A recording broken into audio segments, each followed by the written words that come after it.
Assalomu alaykum. Efirda Chordonda dasturi. Uni sizlar bilan men Shohjahon olib boraman. Bugungi dasturimizning mehmoni Sohiba Shakirova. Assalomu alaykum Sohiba opa, avvalambor xush kelibsiz. O'zingiz haqingizda tanishib olish uchun o'zingiz haqingizda qisqacha ma'lumot berib o'tsangiz. Assalomu alaykum aziz teletomoshabinlar. Mana sizlar bilan yana Nur TV orqali yuz ko'rishib turibmiz.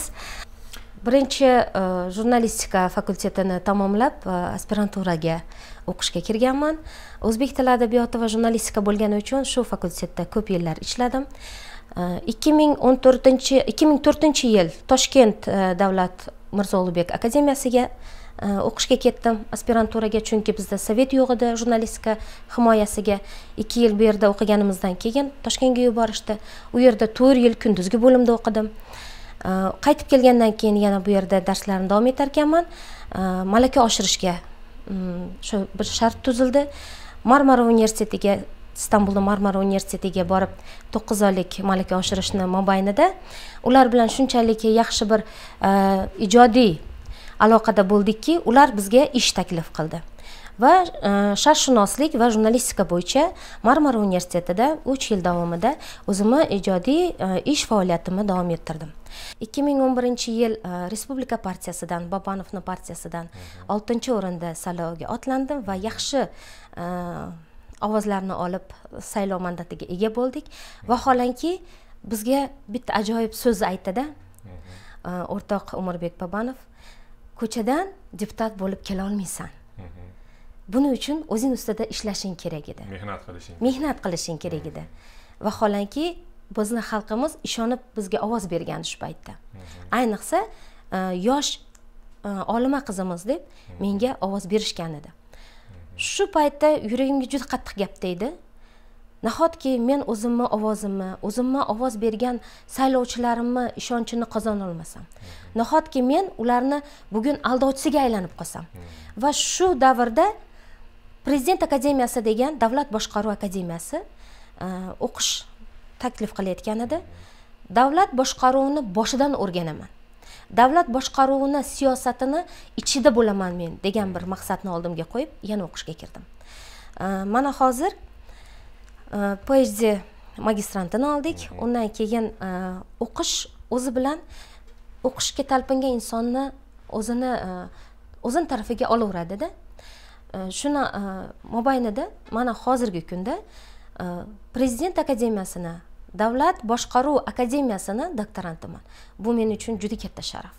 Bu bitta o'zbek qizi uchun dunyoni, O'zbekistonni olimligini olib kelgan, Turkiyani olimligini olib kelgan bir talaba uchun, men nima uchun talaba deyapman? Chunki men talabgorman ilmga. Ana shunday inson uchun Prezident akademiyasini doktoranti bo'lish ham juda katta sharaf menga. Men bugun Qirg'izistonni qonun chiqarish palatasida har qaysi jabhasini, har tomonlama davlatni boshqaruv sistemasini o'rganib, ana shundan keyin otlandim. Bobanov balkim o'sha paytda bizni mandatimizni tortib olgani balkim menga turtki bo'lgandir. Balkim yoshlik qilgandirman, 27 yoshimda edim. Balkim ana shu menga bir qaysidir yaxshi yo'lni ochib bergandir. Aytadi-ku, bir eshik yopilsa 3 eshik ochiladi.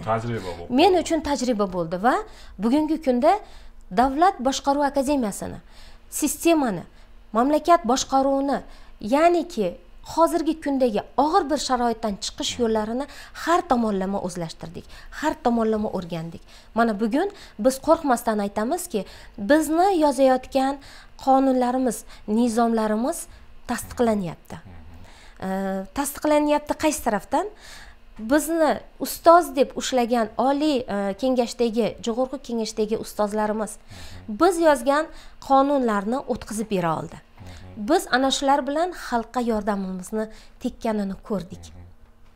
Endi o'zimiz ham ana shu qonunlar ustida ishlab, ana shu qonunlarni xalqqa tatbiq qilsak, hayotimizga tatbiq qilsak, bundan keyingi hayotimiz ham, bundan keyingi farzandlarga qoldiradigan Qirg'izistonimiz o'zini talablarga javob beradigan bir davlat sifatida davomdan davomga, avomdan avomga o'tadi. Xo'p, Sohiba opa. Bugun sizga bir qancha savollar bermoqchimiz. Shu savollarimizdan biri, mana siz katta siyosatga aralasha boshlabsiz. Bunga nima turtki bo'ldi? Yuqorida aytgan savollaringizga yuqorida aytgan javoblarim albatta 11-yildagi mandatimizni qaytarib olishlari qattiq turtki bo'lgan. Juda ta'sirlanganmiz. Biz balkim yoshdirmiz, lekin qurollandik ilm bilan. Ilm bilan qurollangan insonni hamma yenga olmaydi. Agarki to'g'ri bu qurolni ishlata olsak. Ertaga men qonun chiqarish palatasidagi nizomni aytib o'tayin. Mana ko'pchilik biladiki, 2015-yildan beri ayollar kengashida, Respublika ayollar kengashida men yordamchiman. Ya'niki Respublika ayollar kengashining to'rayimi Aynura To'ychiyevna Altobayeva va o'rinbosarlari Sohiba Shokirova deb meni qabul qilishgan va respublika bo'yicha juda ko'p ijtimoiy siyosiy ishlarda, sotsial so'rovlarda, sotsial bir ijtimoiy taqrizlarda ko'rindik. Shu paytlarda biz bir oilaga kirgandik. Ayni men shu viloyatdan bir oilaga kirdim. Biz shu paytda bizni Dino Anarbayeva degan sotsiologimiz bu yerda so'z zashitada boshlovchi bo'lib, shu boshqaruvchi bo'lib ishlab turgan paytlari kelishdik. Biz aytdik, ayollar kengashidan bizni qaysidir oilalarga yordamimiz bor. Shaxsan meni yordamim bor. Chunki qiyinchilikda bo'layotgan oilalarni ko'zimiz bilan ko'rib, biz o'zimizni yonimizdan uni so'z zashitaga o'tkazmasdan yordam qo'li qilib, bayramona bir yordam qilib kiraylik uyiga. Olib borishdi, endi ismlarini keltirmayin, oilaga kirdik. Oilaga kirganimizda 2 farzand oyoqlari yo'q. Oyoqlari yo'q. Chelikda yurishar ekan. Chelikni ichiga solib qo'yar ekan. Yordamga muhtoj 13 yashar, 15 yashar. Chelikda yurar ekan, qarang. Uyning ichida o'malab, chelikda shu plastmassa chelikda bir tomonda qo'lini ushlab, o'malab yurishibdi.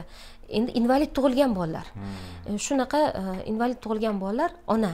Endi yupun, ona anoreksiya desak ham bo'ladi. Shu darajada ozg'in. Biz oilaga kirganimizda ona kutib oldi. Keyin bir pasda qaynota paydo bo'ldi. Ming marta uzr. Men shu sharoitni sizlarga yetkazishim kerak. Qaynota ozgina dami bor, ichgan bizga keldida, endi men yosh ko'rindimmi yoki o'rta bo'yli bo'lganim uchun meni yosh qiz deb o'yladimi, o'shqirib ketdi. Ha, nimaga kelding? Yana nimani so'rab kelishding? Yana nima? Meni bolalarim hech yoqqa bormaydi. Yordam kerak emas meni bolalarimga degandaqa qilib baqirdi. Yo'q, biz pul olib keldik, yordam puli qilmoqchi edik dedik. Ha, u o'ziga keldi-da, ha, yaxshi gapirib, "Nech pul olib keldinglar?" dedi. Men aytdim, "Men 20 ming pul bermoqchiman. Shu qishga kirib ketyapmiz, ozgina sharoitlarni to'g'rilasanglar. Pulni bering menga" dedi. "Men qaynotaman" dedi. 20 ming pulni ota oldi. Undan keyin ozgina o'tmadi-da, so'z zashitaning ham puli bor, 4 mingga yaqin puli bor. Buni onaga bermoqchi bo'lib turibmiz biz. Ozginadan keyin kuyov bola keldi. Mana shu invalid bolalarning otasi kirib keldi. "Sen nimaga bu pulni olding? U pul meniki" deb ota bilan. Otasi ichlar ekanmi? Ota yo'q. Ota ichkilikka berilgan odam, pensioner. Kuyov bola ana shu invalidlarni otasi, kuyov bola ham ichkilikka berilgan, ichgan. Ha, u ham ishlamaydi. U ham bizni pul olib kelganimizni qayerdandir eshitganmi yo odam kirganini bilganmi? U ham kirib kelib pul talashib boshladi. Bizni ko'zimiz oldida ota bola pul talashyapti. Kelinga qaradimda, kelin aytdiki, "Indamelar" dedi, "qattiq urib qo'yadi bizni" dedi. Farzandlarga qaradim, kelinga qaradim, chiqib ketdim. Pulini qo'liga berdik kelinda. Biz boshqa pul berganimizni aytmang kuyov bolaga dedik, chiqib ketdik. O'shda bo'layotgan narsa bu. O'shda bo'layotgan. Bordik, uyga bordim, o'zimni tuta olmadim. Telefonlashdim. Qizim dedi, Aynura To'ychiyevna, "Siz qo'lingizdan keladi" dedi. "Bir nizom yozing" dedi. "Shu nizomni" dedi, "o'tkazishga harakat qilamiz" dedi. O'tirdik. Bir hafta bu nizomning ustida ishladim, yubordim, yana ishlandi bu Jo'g'ri kengashda va hozirgi kunda kimki invalid farzand boqayotgan bo'lsa, faqat ana shu ayol yoki bo'lmasam ana shu ona olishga haqqi bor degan nizom chiqdi. Boshqa birovni qo'liga tegmaydi. Bu axir men uchun katta yutuq bo'ldi. bugun men hali deputat bo'lmasdan bir oilaga kirib, shu sotsial so'rovlar uchun oilaga kirib, ayollar kengashi bo'lib kirib shu narsani ko'rayotgan bo'lsam, ertaga oliy kengashga boradigan bo'lsak, oliy kengashda turib yana qaysidir bir o'zimizni yetishmovchiliklarni ko'rsam, albatta nizomga solaman. Albatta biz uni davlatimizga tatbiq qilamiz va insonlarimizni, fuqarolarimizni yaxshi yashashi uchun, yaxshi sharoitlar qilib berish uchun o'zimizni salimimizni qo'shamiz. Hozir aytib o'tgan nizomlaringiz albatta ishga tushdi. Mana hozir har bitta invalidga qarayotgan ona oylik oladi. Oylik olgandan tashqari bu pensiyaga o'tadi. O'zini onasini, agar yo'q, onasi yo'q bo'lib, uni tarbiyachisi bo'lsa, faqat tarbiyachisi qo'l qo'yib tarbiyachisi ola oladi xolos. Bu juda ham yaxshi narsa. Demakki, men ana shu invalid bolalarga o'zini pulini o'ziga yedira olaman. Bu men uchun bitta yutuq. Bunday misollardan juda ko'p bor. Juda ko'p bor. Lekin endi bizning bitta imkoniyatimiz oliy kengashga chiqish. Jo'g'org'i kengashda o'zimizni ovozimiz bilan gapirish. O'zimizni ovozimiz bilan, o'zimizni nizomlarimiz bilan ana shu yerda ishtirok etish. Biz o'rta yoshdagi siyosatchilarmiz. O'rta yoshdagi siyosatchilar bilim bilan qurollandik. Biz o'zimizga to'q, hali aytib qo'yadi, nazari to'q deb. Ham nazarimiz to'q, ham sharoitimiz tarafdan o'zimizni mukammal oyoqqa qo'yib olgan bir kadr bo'lib yetishib keldik. Azadlik partiyasiga qanday a'zo bo'ldingiz? Partiyaning qaysi xususiyatlari sizni shu partiyani tanlashingizga sabab bo'ldi? Bilasizmi, men bizni oilamizda shu ijodkor oila bo'lgani uchun, ilmli oila bo'lgani uchun ismlarga juda qattiq e'tibor berilgan. Ozodlik ham biz 30 yil mobaynida uxlab qolgan, ana shu 30 yil yo'qotgan yilimizni oldinga kelayotgan 20 yil mobaynimizda. Mana prezidentimiz, hurmatli prezidentimiz aytib o'tdi, ozgina vaqt beringlar, oyoqqa turgizaylik deb. Ana shu ozgina vaqt mobaynida harakatimizni qilib, otni jilovlaylik va Qirg'izistonni yaxshi bir davlatlar qatoriga qo'shaylik degan bir maqsadda Ozodlik degan partiyani tanladim. Ozodlik hamma narsadan, qiyinchilikdan, qarzlardan, tubanlikdan, bilimsizlikdan ozod qilsin bizni. Mana shuning uchun. Va yana biz aytib o'tadigan, ko'rsatib o'tadigan narsalarimiz shundaki, Ozodlik partiyasida oliy ta'limda ishlagan, davlatni bilim sistemasida, davlat rivojiga o'zini hissasini qo'shgan diplomatlarimiz ko'p. Ilmli, bilimli, o'zini kasbining egasi bo'lgan diplomat odamlar. Mana shu ozodlikni boshida turishibdi. Qirg'izistonni boshqa bir davlatlarga borsang, qo'shni davlatlarga chiqsang ham shunaqa ko'zlaring yashnaydi-da, keng ko'chalari, katta osmon o'par binolari, katta ishxonalari, katta davlatlarni kelib investitsiya qilib ochgan banklari, ishxona fabrikalari, zavodlari. Bizchi? Bizda investor kelgani qo'rqib qoldi. Ishonch yo'q davlatimizga. Biz mana shu investorlarni jalb qilib, har bir sohani bittama-bitli ishlab chiqarmasak, Qirg'iziston qiyinchilikdan chiqib keta olmaydi. Yoshlarni, yosh kadrlarni tayyorlamasak, ularga bilim bermasak, ularga kasb o'rgatmasak, biz faqat qul tayyorlaymiz xolos chet elga. Biz migrant tayyorlaymiz xolos. Bu biz uchun ayanchli ahvol. Ertaga bu migrant qaytib kelmaydi. U ona shu yerga o'rnashadi.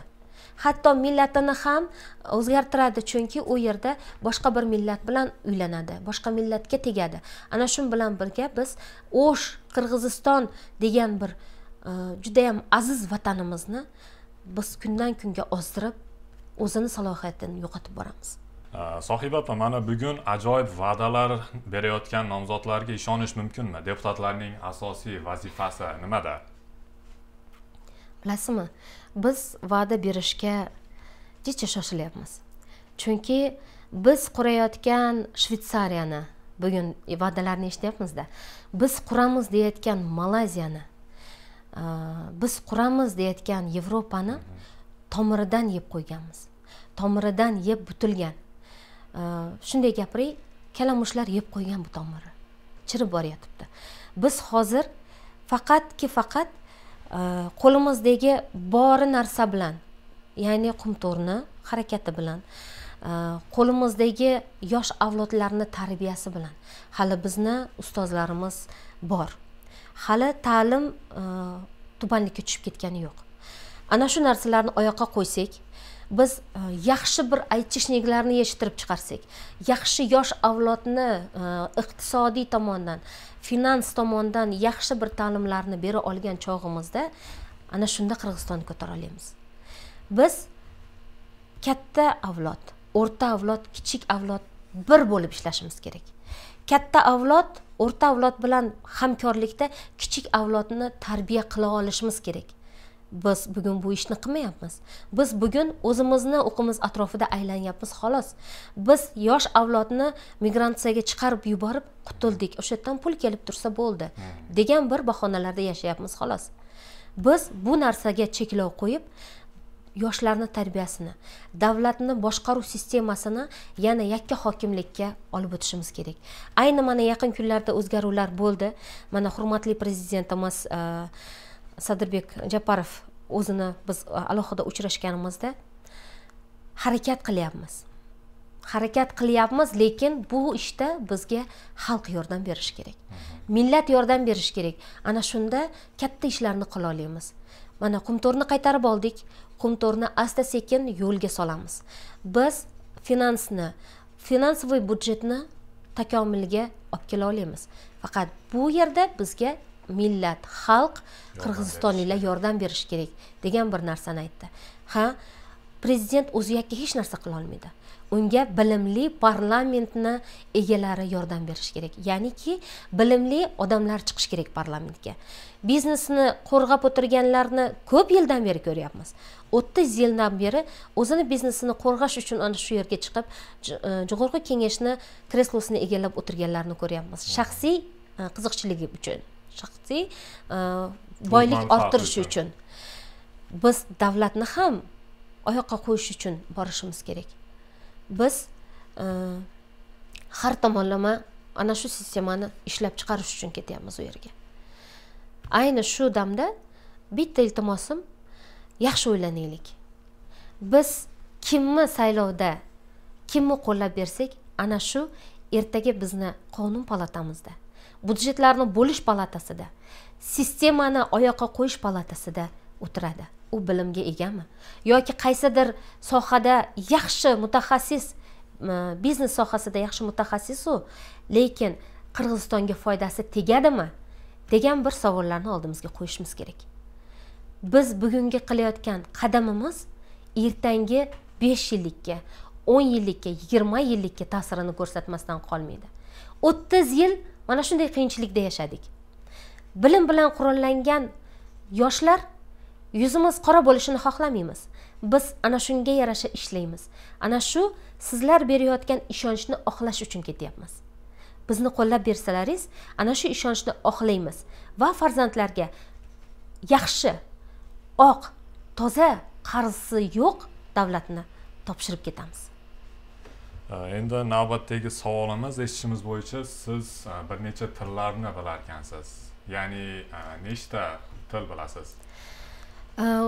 Oldin aytib o'tganimdek, o'qish mobaynida, shu o'zim ustida ishlash mobaynida O'zbekiston bilan o'qidim, O'zbekistonda o'qish sharoitida ularda bir juda yaxshi narsa bor. O'zbek tili qo'shimcha ingliz tili. Ularda Westminster degan universitetdan professorlari inglizlar kelib dars beradi. Davlat boshqaruvini inglizlardan o'qiganingizda, Yevropa ta'limotini olganingizda, siz umuman Qirg'izistonda shu iplabla yashayapti ekan millat degan bir o'yga kelasizda. Shuning uchun ingliz tili mukammal. Undan keyin mana Turkiyada 9 oy dars olishim mobaynida 3 yil ishladim. Ayni jurnalistika sohasi bo'yicha ishladim. Ya'niki turk tilida. Turk tili mukammal. Men bu bilan faxrlanaman. Boshimga kelgan har bir bosqich, har bir tepkich, har bir zinapoyani og'ir yuklari, meni ustimga tushgan og'ir yuklar menga yangi eshiklarni ochib berdi. Yangi imkoniyatlarni ochib berdi. Mana hozirgi kunda adabiyot sohasida mana Yozuvchilar soyuzidamiz, Qirg'iziston Yozuvchilar soyuzida bir nechta kitoblarni turk tilidan, ingliz tilidan, rus tilidan tarjimalar qilib, o'zbek tiliga tarjimalar qilib, mana O'zbekiston Yozuvchilar Soyuzi bilan kelishgan holda kitoblarimiz taqdimotlarini o'tkazyapmiz. Mana yaqin kunlarda ham juda ham bir ajoyib kitobimizni taqdimoti kutilyapti. Ulardan biri Sulton Raifning Janjaza asari, mukammal bir asar, juda ham kuchli asar. Shu asarni taqdimoti kutyapti va afg'on esdaliklari o'sha Samarqand yozuvchisi To'ramurod akamizni, Karimberdi To'ramurod akamizni shu Qora kitob asarini tarjimasi, qirg'iz tilidagi tarjimasi hozir mana shu kunlarda siyosatga aralashib qolmaslik uchun to'xtatib qo'ydik. Yuz ochari yaqin kunlarda bo'ladi, xudo xohlasa. Va bu til o'rganish mobaynida nafaqat tilni o'zini o'rganish, badiiy jihatdan o'rganish, mukammal o'rganish meni asosiy vazifam va meni farzandlarim ham asosiy vazifasi bo'ldi. Bugungi kunda men tarbiya qilayotgan farzandlarim ham mukammal 5 tilni egalari. Men bu bilan faxrlanaman. Qani endi farzandlarimiz mana shunday tilni bilsa, sen qancha tilni bilsang, shuncha odamsan. 5 ta tilni bilasanmi? Sen 5 ta odamsan. Sen 5 ta davlatni sharoitini sharhlay olaysanmi? Siyosatini tushuna olaysanmi? Sen 5 ta politiksan, siyosatchisan. 5 turli siyosatchisan. Mana shu narsalarni endi hayotga tatbiq etish, ya'ni til bilgan odam barcha tomondan yutkaziladi. Tushunarli. Sohiba opa, parlament boshqaruvi haqidagi fikringiz qanday? Parlament boshqaruvida eng asosiy narsa bugungi kunning talabi. Biz qonunlarni osmondan olmasdan, aynan millatning ichiga kirib, millatning ichida yurgan paytimizda bizga kerakli qonunlarni ishlab chiqaramiz. Shulardan biri mana yuqorida aytib o'tganimdek, invalidlarga yordam berish ham pensiya yoshiga yetkazish onalarni. Chunki ular ishlay olmaydi, invalid bolasiga qarash kerak. Va shulardan yana biri mana chekish, jamoat joylarida chekish. Juda ham teksingan bir muammoli bir shartlarimizdan biri, shartlarimizdan biri. Ba'zi bir erkaklarimiz qarshi chiqdi. To'g'ri, siz qarshi chiqasiz. Chunki siz chekasiz, lekin siz atrofingizdagi insonlarni, farzandlaringizni ozgina tushuning. Siz balkim chekishni tasha olmasdirsiz, lekin farzandingiz chekmasligiga siz qo'l ko'tarasiz-ku, to'g'rimi? Siz onangiz, ayolingiz, ana shu oilangizdagi eng yaxshi ko'rgan jajji qizalog'ingiz zaharlanmasligiga siz qo'l ko'tarasiz-ku. Ana shuning uchun har bitta qonunni, har bitta nizomni xalqning ichidan olamiz va xalqqa beramiz. Agar bu nizomlar hayotiy bo'lsa, bu bizning yutug'imiz. Tushunarli. Bugungi kunda qaysi tarmoqqa asosiy e'tibor qaratish kerak deb o'ylaysiz?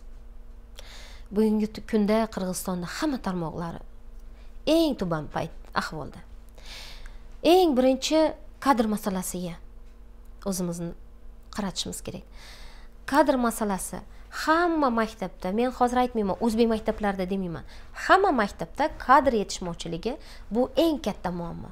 Men o'zim shaxsan dermatologiya sohasida ko'proq ishlaganim uchun mana hozir doktor Shakirova klinikasini uchreditelman. Meditsina sohasida ham ko'p o'qidim. Ayni O'sh mamlakat universitetining meditsina fakultetida va mana shu sohani o'qiyotganda men ko'rdimki, O'shdan, Qirg'izistondan juda ham oz talaba.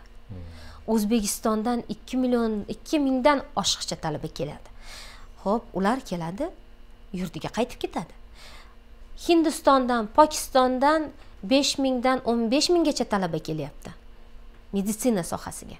Ular ham kelyapti, lekin ertaga qaytib ketadi. Xo'sh, ertaga bizni qaysi kadrlarimiz qoladi? Biz bugun farzandlarimizni o'qityapmizmi? Farzandlarimiz qaysidir kasbni egasi bo'laman deb oldiga maqsad qo'yaptimi? Bu juda ham katta muammo. Maktablarda bitta predmetni, mana matematika, algebra, geometriya, chizmachilik bir-biriga yaqindir. Chizmachilik bir-biriga yaqindir. Lekin unga fizika, ximiya yaqin emas-da. bitta o'qituvchini, bitta ustozni fizika, ximiya, algebra, geometriya, chizmachilikdan dars berayotganini bilaman. Chunki kadr yo'q. Bu sohalarda o'qitishimiz uchun talabalarni maktab darsligidan tayyorlashimiz kerak. Maktab darsligidan biz o'rtani yoki past nuqtalarga qo'yishimiz kerak, 80 ga 105, 107 emas. Biz o'qigan paytda imtiyozimiz bor edi. 6 medalga bitirganmiz. Xohlagan universitetga imtihonsiz kiradigan imtiyoz bor edi bizda. Mana kirdik, o'qidik, yomon bo'lmadik. Mana dunyoni qaysi bir tarafida oliy ma'lumotlilarni, ilmpo'zlarni, olimalarni konferensiyasi bo'lsa, Qirg'iziston nomidan chiqamiz. Meni o'zbek qizi, o'zbek olimasi demaydi hech kim. Qirg'izistondan qirg'iz olimasi deydi. Hattoki kerak bo'lsa, siz o'zingizning tilingizda deydi menga. Siz o'zingizning tilingizda qirg'iz tilida birorta narsani aytib keting deydi. Doklad o'qiyotganimizda qirg'izchada mana o'qib ketsangiz zo'r bo'lardi-da deyshadi. Yaqinda bir Dubayda katta konferensiya bo'lgan. Borganimizda aytayaptiki, biz endi turkiy olimlar to'planganmiz. Qirg'iz tilida manasidan bitta kuplet aytib ketsangiz zo'r bo'lardi-da deyapti. Aytdim, chunki biz uni o'qiganmiz. O'zim adabiyotchiman. O'qidik. Aytib ketdik. Bu menga faxr. Bilasizmi nima uchun faxr? Chunki meni vatanim Qirg'iziston. Men boshqa yurtni, boshqa yerni, boshqa vatanni, hatto O'zbekistonni men o'zimni vatanim deya olmayman ekanda. Chunki men o'shni, kindik qonim to'kilgan yerni gapiraman. Agar deputat bo'lib saylansangiz, ijtimoiy mavzulardan tashqari yana qaysi mavzularga e'tibor qaratmoqchisiz? Eng birinchi ta'lim mavzusi.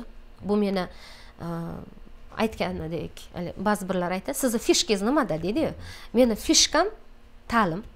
Ya'niki men ana shu bayroqni qo'limga olib, ilm, bilim, ta'lim va kasbni bayrog'ini qo'limga olib, yoshligimdan shu oliy ma'lumotga ega bo'lganimdan beri shu bayroqni hilpiratib davlat yuraman. Bu birinchi. Chunki ilm ummoniga, dengiziga sho'ng'igan odam xohlagan tarzda suza oladi.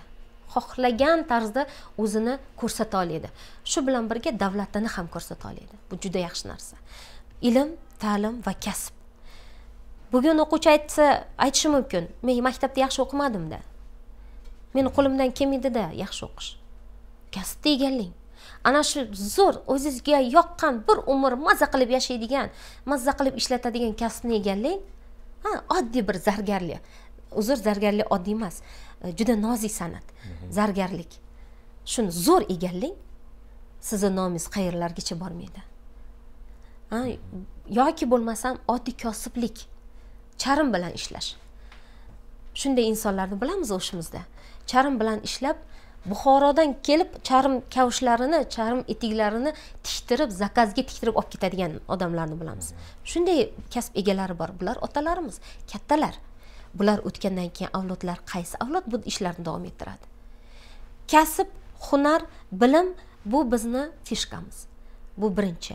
Ikkinchi, davlatda ana shu kasb, hunar va ta'limni yaxshi yo'lga qo'yish uchun imkoniyat yaratish. Imkoniyat yaratish bu aynan Jo'g'org'i Kengashdagi parlamentning ishi. Prezident ishi emas, parlamentning ishi. U farzandlarga yo'l bersin, farzandlar bilimli bo'lsin. Ya'niki o'rtalarni yo'q qilish. Ba'zi birlar aytadi, o'rta bu korrupsiyani yoyadi. Xo'sh, korrupsiyani qayerda yoyadi? Bizni qirg'iz millatidagi farzandlarimizni oliy ta'limga ega bo'lmasligi uchun korrupsiya yoyiladimi?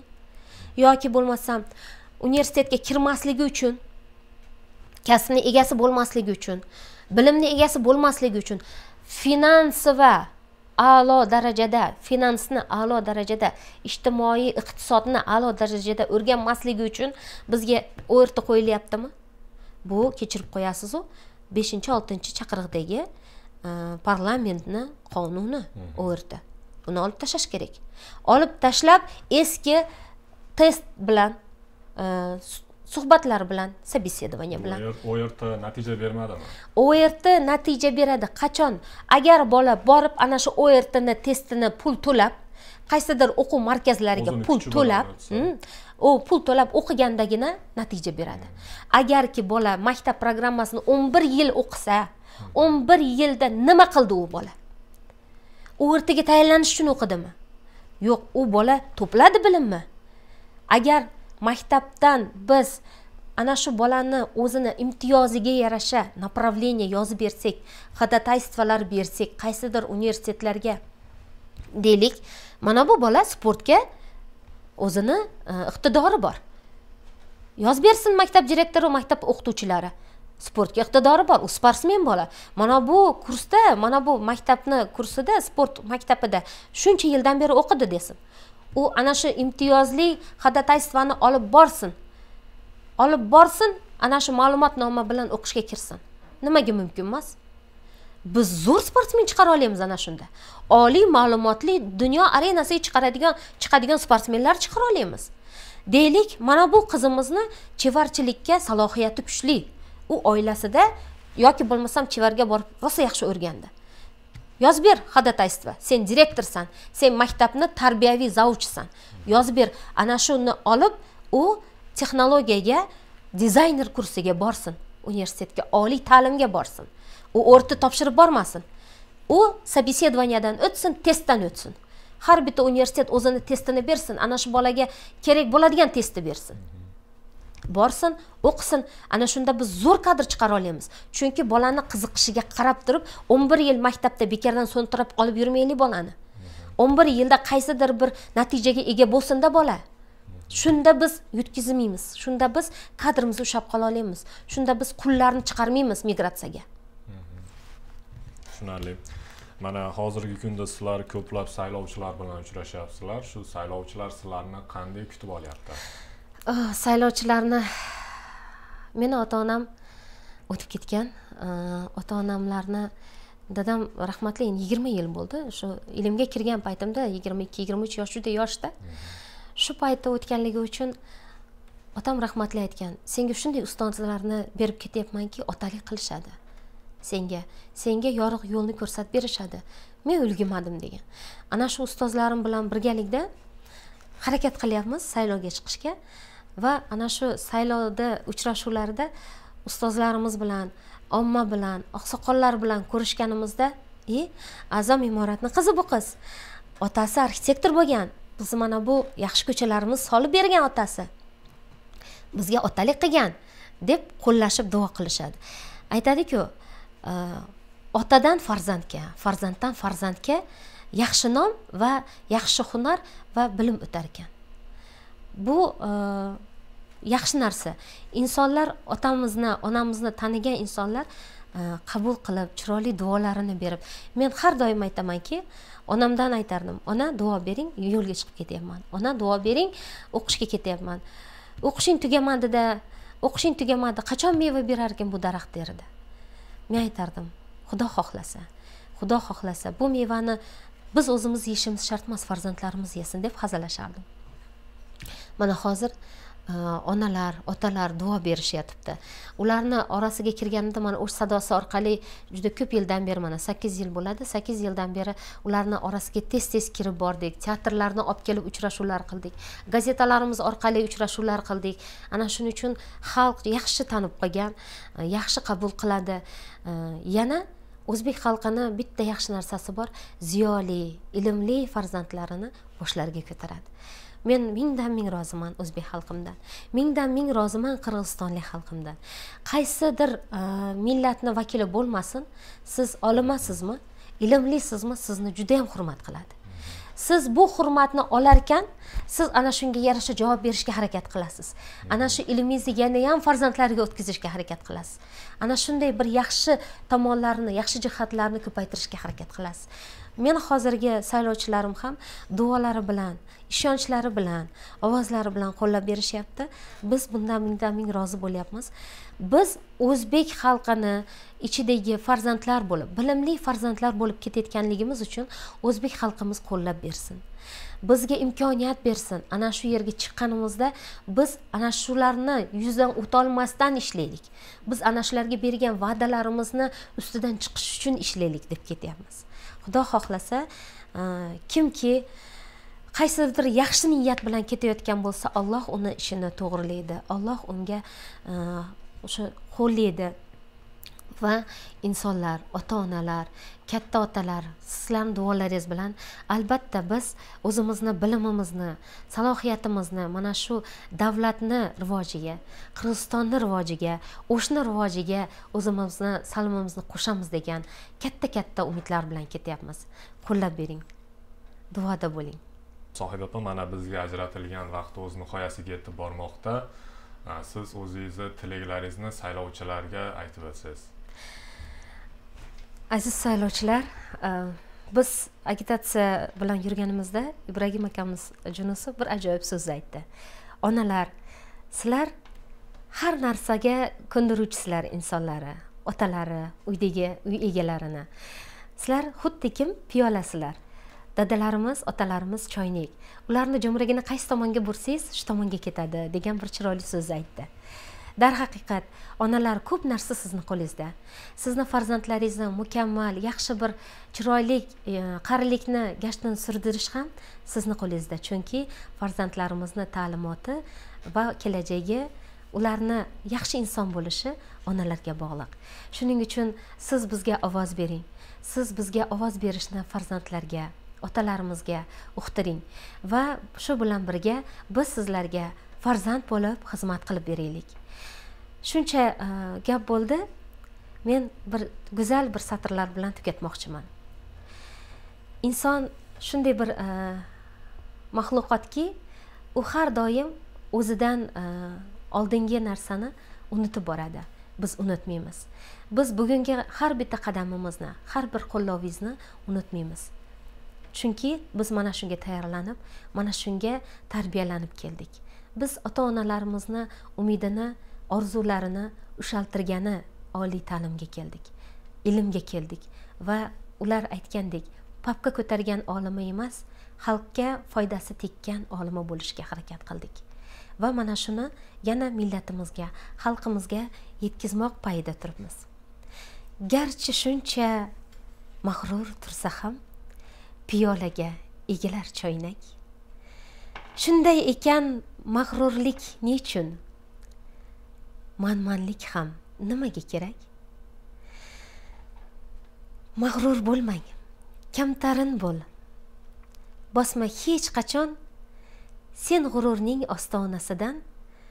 Piyolani inson shuning uchun o'par doim peshonasidan. Onajonlar, otajonlar, biz sizga piyoladek xizmat qilaylik. Bizni doim peshonamizdan o'pib, mag'rurlanmasligimiz uchun, g'ururlanmasligimiz uchun, manmanlashmasligimiz uchun va millatimizni oyoqqa qo'yishimiz uchun bir imkon yaratib bering.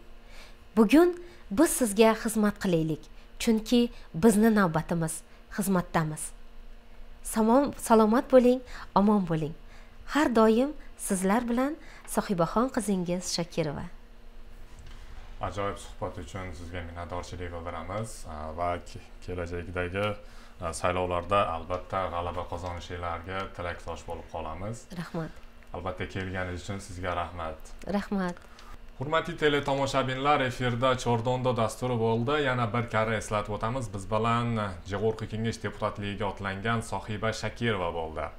Keyingi dasturlarda ko'rishguncha xayr, omon bo'ling.